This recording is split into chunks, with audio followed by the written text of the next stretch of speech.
खबर के साथ। ईरान ने ट्रंप की यूरेनियम डिमांड को फिर से ठुकरा दिया है। सुप्रीम लीडर मुज्तबा ने धमकी दी है कि ईरान अपना यूरेनियम किसी दुश्मन को नहीं सौंपेगा। इसके बाद रेवोल्यूशनरी फोर्स ने ऐलान किया कि ईरान पर दोबारा हमला हुआ तो ऐसा युद्ध होगा जिसकी कल्पना भी ट्रंप ने नहीं की होगी।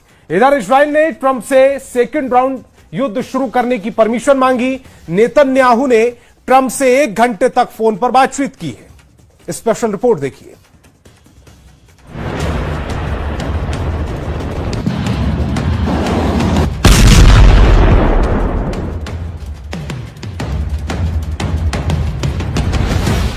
जूनियर खामनेई का ऐलान, ट्रंप को नहीं देंगे यूरेनियम। ट्रंप को एक नहीं 2 फ्रंट से मिला एटमी थ्रेट। ईरान ने ट्रंप की सबसे जरूरी मांग ठुकरा दी है। ईरान ने अपना यूरेनियम ट्रंप को देने से साफ साफ नो कह दिया है।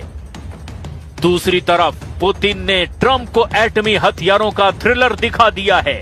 बेलारूस में पुतिन के एटमी हथियारों की टेस्टिंग हो रही है। पुतिन ने इस ड्रिल में बोरी क्लास की न्यूक्लियर पावर्ड बैलिस्टिक मिसाइलें पनडुब्बी, IL-38 एंटी पनडुब्बी विमान, किंजल हाइपरसोनिक मिसाइल और RS-24 यार्स इंटरकॉन्टिनेंटल बैलिस्टिक मिसाइलों के खौफनाक हमलों की फिल्म रिलीज की है। साथ ही पुतिन ने मैसेज दिया कि ये हथियार सिर्फ यूक्रेन युद्ध के लिए नहीं।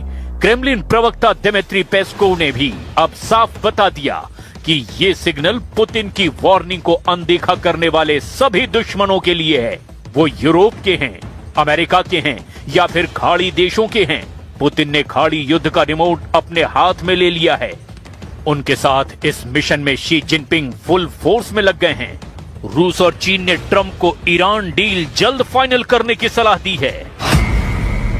Vladimir Putin, Xi Jinping, Mustafa Khamenei, Prince Mohammed bin Salman और पाकिस्तान के जनरल आसिम मुनीर, साथ ही डोनाल्ड ट्रंप अब खाड़ी युद्ध रोकने की कोशिश में जुटे हैं। जबकि इजराइल के प्रधानमंत्री नेतन्याहू ने ऐलान कर दिया है कि ईरान पर दोबारा हमला होगा, सबसे भयानक हमला होगा। इजराइल ईरान युद्ध से दूर नहीं जा सकता, क्योंकि इजराइल की लड़ाई सिर्फ ईरान से नहीं, ईरान समर्थित लड़ाका ग्रुप से इजराइल का भीषण युद्ध चल रहा है।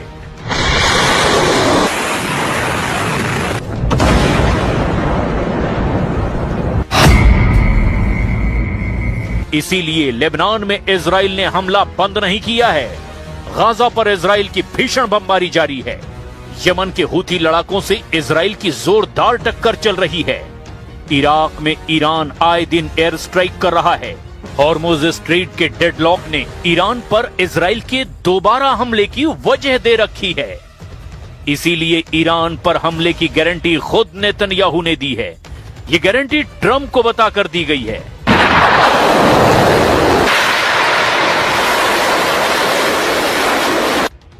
इजराइल किसी भी दुश्मन से समझौते के लिए तैयार नहीं हो रहा।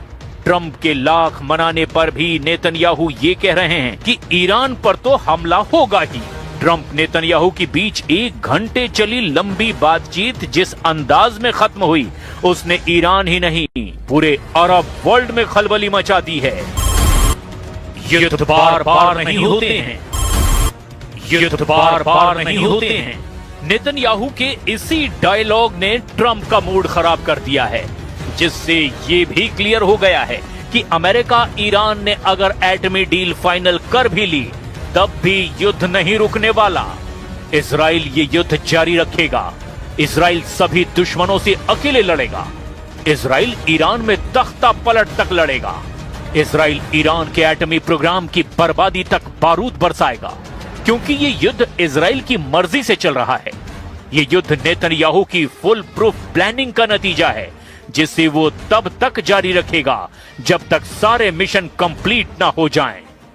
ट्रंप भी ये मानकर चल रहे हैं कि युद्ध सबसे संगीन मोड़ पर है। इस वक्त छोटी सी गलती बहुत भारी पड़ सकती है, क्योंकि इजराइल बेहद गुस्से में आ गया है। Right on the borderline, believe me. If we don't get the right answers, it goes very quickly. We're all ready to go. We have to get the right answers. It would have to be a complete 100% good answers. And if we do, we save a lot of time, energy, and lives, most importantly. Trump ने via Pakistan Tehran को नया समझौता प्रस्ताव भेजा है। Pakistani army chief general Munir Trump के messenger का काम करने के लिए खुद तेहरान पहुंचे हुए हैं। मुनीर ने ट्रंप का नया ऑफर सुप्रीम लीडर मुस्तफा को सौंप दिया। ईरान अभी नए प्रस्ताव पर गंभीरता से विचार कर रहा है। हालांकि ईरान ने यह भी कह दिया है कि जैसी जरूरत होगी दुश्मन को उस हिसाब से जवाब दिया जाएगा, चाहे वो बातचीत की टेबल पर हो या फिर वॉर जोन में। ईरान अपना स्टैंड बदलने वाला नहीं है।